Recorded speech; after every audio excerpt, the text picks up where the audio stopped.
the mayor said we were. I think D, you were with us. We were up at 14th Street, and the mayor was up there, and he said that I'm going to walk down 14th Street with everybody. Walk down 14th Street. And Dugas was with us. I said, Sir Dugas can't go. He looks like he's fighting. And the mayor went, and I said, what's the trash guy named Jim? The tall guy was in charge of Action Trash. I can't think of that. I said, he can't go.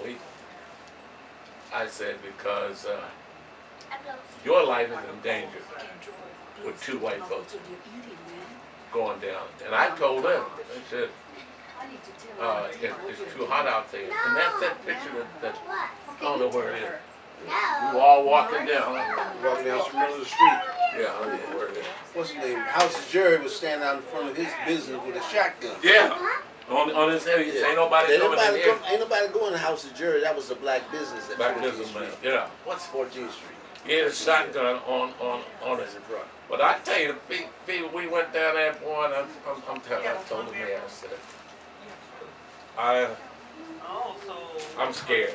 I just told him, I said, but if you go, I go. Now Father went in his church at St. Stephen's. They had rifles in there. The guys had rifles, and them boys, Jerome and them. I can't think. Not Yango. They had Cuba Irby. You know who it was. It was Bob King's. It was Bob King's group, but they were in St. Stephen's Church, and they had the guns. And Father Went was the one who was trying to help us keep the. He was a white priest, like he and the Hoolum priest they call the white guy. Oh yeah. Father Kemp. Kemp. Father Kemp. He was on Georgetown staff now, I think, at Georgetown University. Yeah. They called him the Hoolum priest because he was going crap houses and everything. He knew everybody in Washington.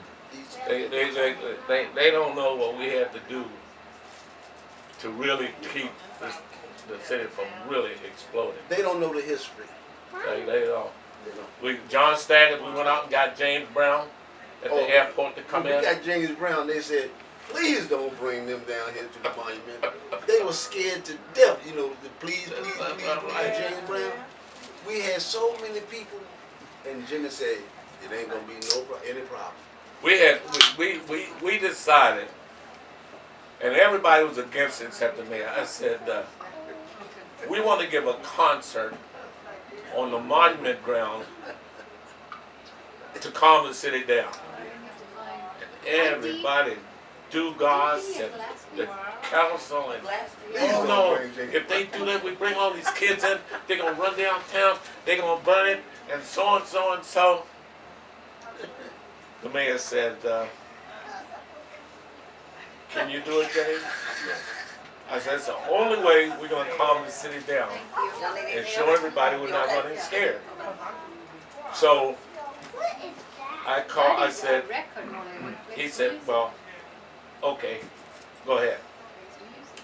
I think we got Elroy Chalk to ring the monument with buses to take the kids home when it was over. We had there was one stage down there, we got two more. And what was the board, the rec department that was in charge of the music? I said, I want every band you got and every choir you got down here. We're going to have a concert. And everybody was scared except the mayor. He said, can you do it, James? I said, we have no choice, sir. We either do it or they'll burn it down. And boy, I think D was with me. There was a fight that broke out. Remember? And we went over, and the niggas from Southwest, and we broke that thing up because, it started riding. And the park police didn't do a thing. They were sitting on their horses, and they looked like they really wanted a riot. But a lot of people don't realize what it took, because all the CIA and all they said, As long as they don't come over Connecticut Avenue Yeah. or go near the White House, you're all right. But if that happens, we take over. And who was up? Who was at that meeting with? Stokely, Cortland, Cox, Gaston Neal. Boy Jones, they had a United Black Yeah, Front. yep, Leroy Jones, all in there. I told him, we do not want anybody killed. Gaston Neal was the first to throw a brick through the dark. You know where the district building is at 14th and U Street? It was a People's Drugstore there. Gaston Neal threw the first brick through People's Drugstore. It is Yeah. Thanksgiving. Yeah, To- see, to- you've been to- saying happy And I Thanksgiving. said, man, now, I had given him, I think it was after that, but I gave him money for Sun Ra to come down. We never did see Sun Ra. So, and then he had a program in the old animal hospital. And he took that over, and that's right. So the man called me and he said, you have some government phones calling Cuba. See, we had put phones in, and so I put it in gas field plate. Turkey.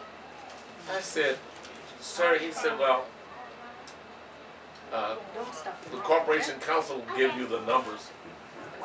So it was Gas Neal calling Cuba. I went in there and all the niggas, they were high, all about sitting around. It's okay to stuff. I yanked the phones all on the wall. Niggas want to know who is he? Yeah. I yanked the phones out. I said, nigga, you are about to get me fired. Yeah. You jeopardizing my job. I'll put these phones in for you, and you out of your mind. I yanked all about. Boom! And only they were high. Well, who is he? I said, he'll tell you who I am. I said, you calling the Cuba on these phones, but it was D&M got my money. The boy stole the checks, the payroll checks. What was his name? You and Tom Blackburn. Over on New York Avenue somewhere. He was getting ready to get out of town. Yeah, and he was the guy. They had the black car with the seal on it. They pinned him against the wall next to the National Theater, and he had this guy had my credit cards because he was the purchasing guy, and he was planning. Was planning to go to Cuba in the boat. And I'm looking through this thing. I said, man, I got this much stuff. And that's how the law. I'm going. I'm just fingering through who bought what, you know. I see, Ship to Shore Radio.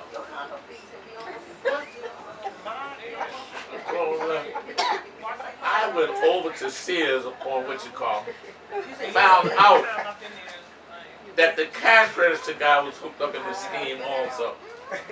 And that's how he was able to get this stuff.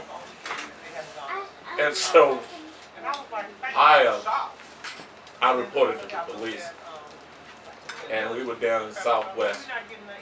And the police put me in the room with the boy. He said, you want a little time with him by yourself, Jones? So I went in the room with him. I said, I'm going to read your Miranda rights. They want me to do something to you, but I don't do that. I said, you've stolen some property, you've done some things, and I'm going to make a decision about sending you to jail. I didn't send him to jail. I just said, don't even come near this office on me again. I trusted you with this stuff, and you betrayed me. I said, shoot, but no, a lot of guys. Well, your man Woody, God bless his soul, he's dead now. I sent Woody to a meeting with the Juvenile Delinquency Board, and he's my representative. And they said, well, where's Dr. Jones? Oh, he's down on this boat with some white women. guy came back and told me that. He said, man, do you know what your representative